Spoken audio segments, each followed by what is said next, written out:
Okay, so this is we have finished the first part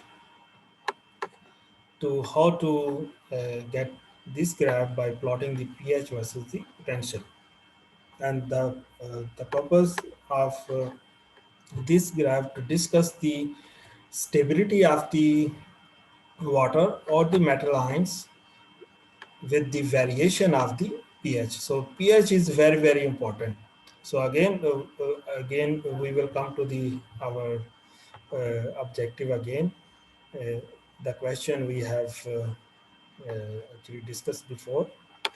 But right now I'm going to explain these equations. How can you get these straight line equations?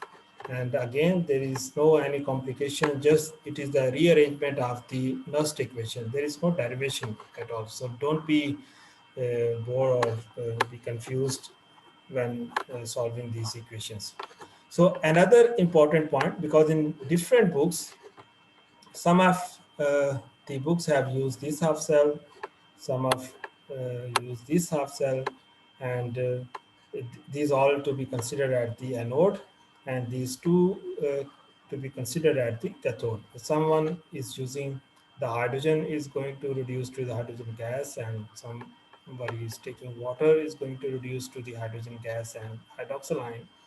So here I'm going to prove all these two equations are the similar. There is no difference. So again, by solving these equation with the when we come up with the final equation, you will see there is no difference between these two equation. And what is the reason that I will give you during the solution of this equation.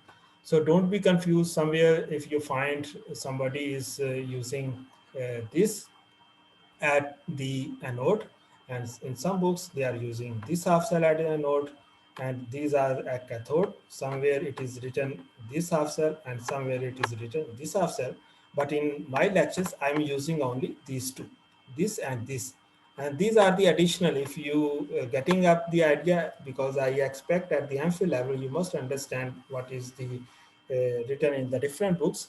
If you are not getting these points, then of course only these two half cell are necessary, because I have explained there is no difference between these two half cell and these two half cell.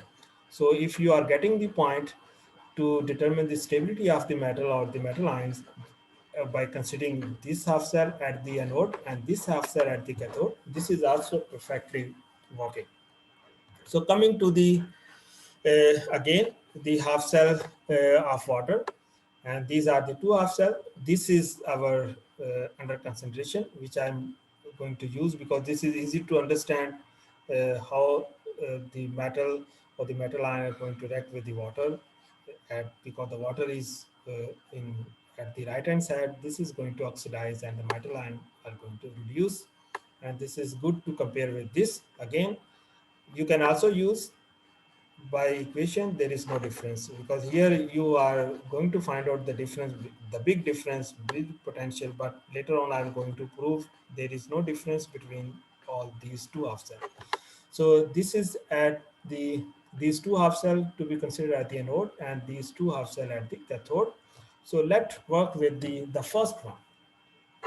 So today we will finish this. Sorry again. Okay.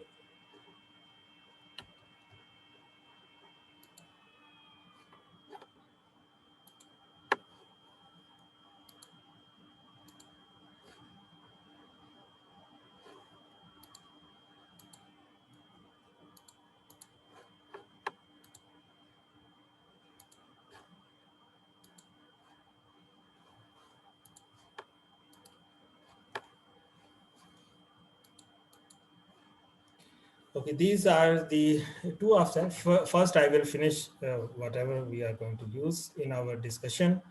The cell potential at the half cell of water at cathode, having the potential minus 0.8277 or minus 0.823. So the first, it is very simple. Again, there is no complication on how to achieve the final equation.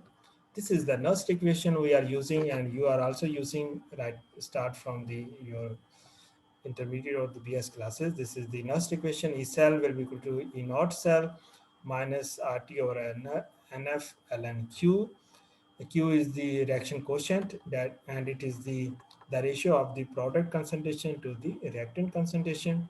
And then if you solve this one, put the value of R, T, and F Faraday constant, then you will get the value 0.0591 over N. N is the electron transfer, number of electron transfer in each of the half cell. Here there are the two electron transfer. So this is the modified form of this Nernst equation. Again, if you, I'm going to put the values of all these. This is product divided by the reactant. Product are here, H2 OH. This is a coefficient, becomes the power square divided by H2O. There are two electron transfer, two are written over here. And then what is the, because we consider all the molecular form or the metal with the zero oxidation state at the unit concentration. So when you put the unit concentration, these are cancelled out. What is left? OH hydroxyl ion square is left, and these are going to be skipped out of the Nernst equation. And then, because this is the again mathematical formula, when you take the log to any number with the power become the coefficient, and similarly it is the power 2, so power 2 become the coefficient. This is a simple rearrangement by using the mathematics. So what is next? These two divided and multiply are going to be cancelled out, and you will get the this one equation. Again, this is a very simple brief the way you are going to convert to modify the Nernst equation. Again, I'm just modifying the Nernst equation by using the term pH. So here I'm going to use the way how can you convert this Nernst equation. So this we have arrived up to this level in the previous slide. Now, as you know, this is the pH will be equal to minus log of the hydroxyl ion concentration, and this is a minus log of the hydroxyl ion concentration. You can put in place of the minus log of hydrogen ion. So this would be the sorry, this is the repetition of this one. And I'm going to put the when you put the minus log of hydrogen ion concentration in this equation, so this minus will become the positive, because minus log of hydrogen ion concentration is the pH. So I'm putting in place of minus log hydroxyl ion concentration the value pH, and this will become positive. Now again, I'm moving towards the pH, and you know pH plus pH will be equal to 14, and pH will be equal to 14 minus pH. Now you can put the value of this pH in this equation. So just replacing the pH with the 14 minus pH. Now you can open just by multiplying the 0.0591 to the 14 minus this, and when you multiply, I have just put the value of the standard cell potential. This is minus 0.828. Remember, this is the cell potential of the this one minus 0.828 standard cell potential. So you can put the value of the standard cell potential, and now you can open the equation, multiply this one with the 14, it will be again plus 0.828, and this is the with minus 0.059 multiply the pH. It is written over here, and you can, this is plus, this is minus, the answer would be the 0. That means what is left? Minus 0.0591 pH. So this is the equation we used in the when we plot a graph by using the half cell of the water at the cathode. So the second equation, this is the equation we have used. Now again I'm moving towards the previous, because I have explained these are the two half cell, and there is no difference by using the two half cell. Again, I'm talking about these two half cell with the equation of this. Either you can use this and you can use this. This will give you the same equation, and this I am going to explain over here. And we have done with the one of the half cell by using this.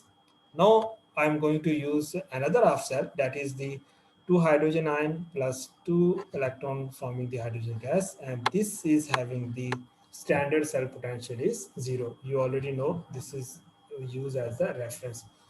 And yet, when you write the Nernst equation of this one, again, E naught minus 0.0591, there are two electron transfer log of 1 over hydrogen ion uh, square, because this is the hydrogen ion, this is in the reactant, and here the pressure is considered as the 1 atmosphere. So that's why it is written over here 1 atmosphere. Again, when you open up this one, this is the log 1 minus log hydrogen ion concentration. Log 1 is 0, so I have not put over here.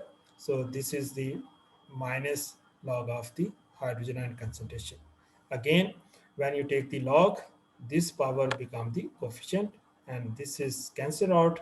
And when you solve this one, this is the final equation, because pH will be equal to minus log of the hydrogen ion concentration. And here you can directly put, because this is the pH, and I have replaced this one with the pH over here.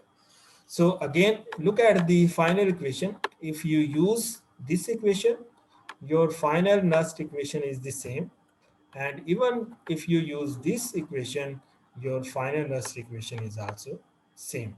So that's why whatever is the half cell, there will be no difference in calculation or explaining the spontaneity or the stability of the metals and the metal ion. So I think with this I am going to end this lecture.